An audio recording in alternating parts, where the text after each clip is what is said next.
If Safari ever felt a little clumsy to use, like you're clicking around too much, switching tabs inefficiently, or doing things manually that should be easier, chances are it's probably not Safari. It's probably more likely how you're using it. You see, most people use Safari without knowing how to properly use it. And that's usually where most of the frustration comes from. But once you learn a few simple shortcuts, using Safari stops feeling clumsy and starts feeling a lot more intentional. So in this video, I'll show you the shortcuts that will help you navigate websites faster, manage tabs more effectively, and stay organized even when things start to get busy.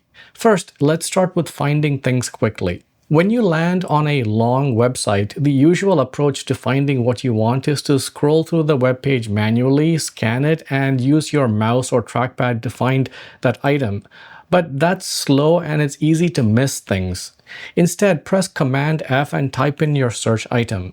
If there's any instance of your search item on that website, it will show up immediately. And if you want to quickly jump to a new website, use Command L. This highlights the address bar instantly so that you can start typing the website URL right away. There's no need to reach for your mouse or trackpad. Next, let's talk about scrolling. Most people rely entirely on their mouse or trackpad to move through a website. While that works, it's not the most efficient way. A faster method is to use the up and down arrow keys to scroll line by line.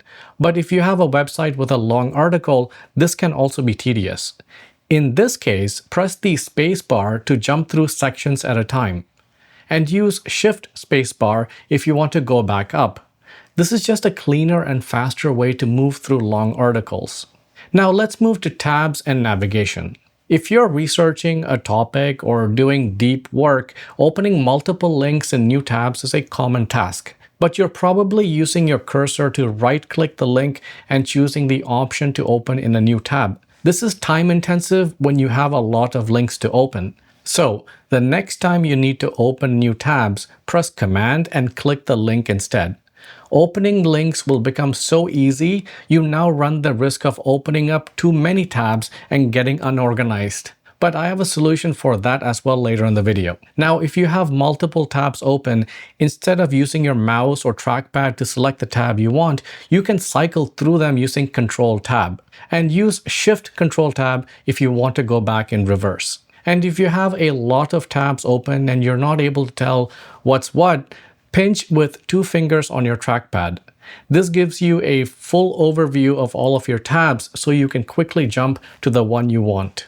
If you're using your MacBook in clamshell mode or have a Mac Mini, use the keyboard shortcut Shift-Command-/ to do the same. And while we're on the topic of navigation, let's talk about windows. If you have multiple Safari windows open, you can switch between them using Command plus the backtick key. This shortcut is quite useful if you like to separate your work across multiple windows. Now let's talk about organizing tabs at scale. Like I mentioned earlier in the video, if you do deep work and use the Command-click shortcut, you probably have multiple Safari windows open, each with dozens of tabs. For example, you might have a window for research, one for work, and maybe one for personal browsing. After a while, with this many windows and tabs open, it becomes quite difficult to keep track of everything. It gets even more frustrating if you switch between devices. For example, you might start research on your Mac during the day and later continue on your iPhone,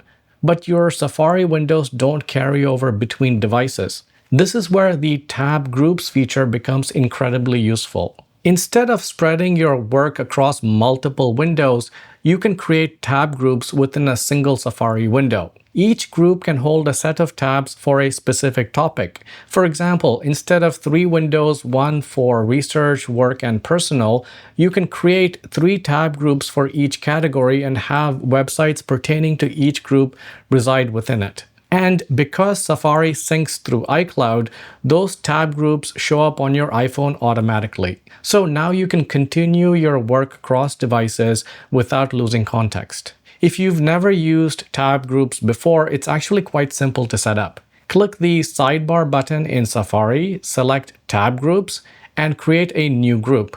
You can then start adding tabs into it right away. Once you have your tab groups set up, you can obviously navigate using your mouse or trackpad, but even better, there are some really useful keyboard shortcuts.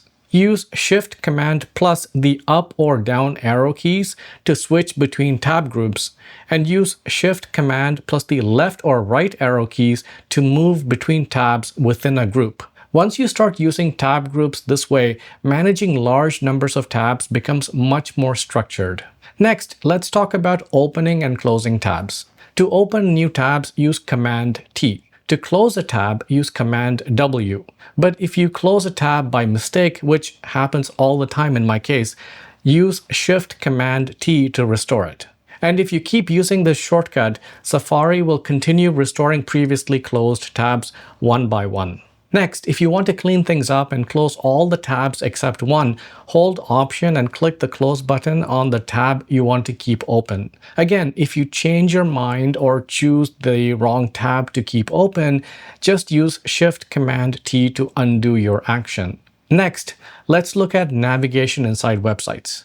If you've been browsing a website, clicking through multiple links, and want to go back to a previous page, you don't need to use your cursor to click the back button. Instead, use Command plus the left bracket key to go back, and use Command plus the right bracket key to move forward. In terms of zooming and page control, use Command plus to zoom in, Command minus to zoom out, and Command 0 to reset the page to its original size. Next, let's look at downloads. If you want to download a file from a link, press Option and click the link. The file will automatically download to your Downloads folder. Finally, let's talk about closing Safari properly. Most people use Command Q to close the app, but when you reopen it, your tabs and windows are completely gone. Instead, try using Command Option Q to close the app instead. Now, when you reopen Safari, everything is exactly where you left it. It's like hitting pause instead of stop. And that's it. Safari is an app most of us use every single day, but a few simple shortcuts can completely change how it feels to use. Let me know in the comments which of these shortcuts you're going to start using first. And if you found this video useful, please give it a like and subscribe to the channel. I'll see you in the next video.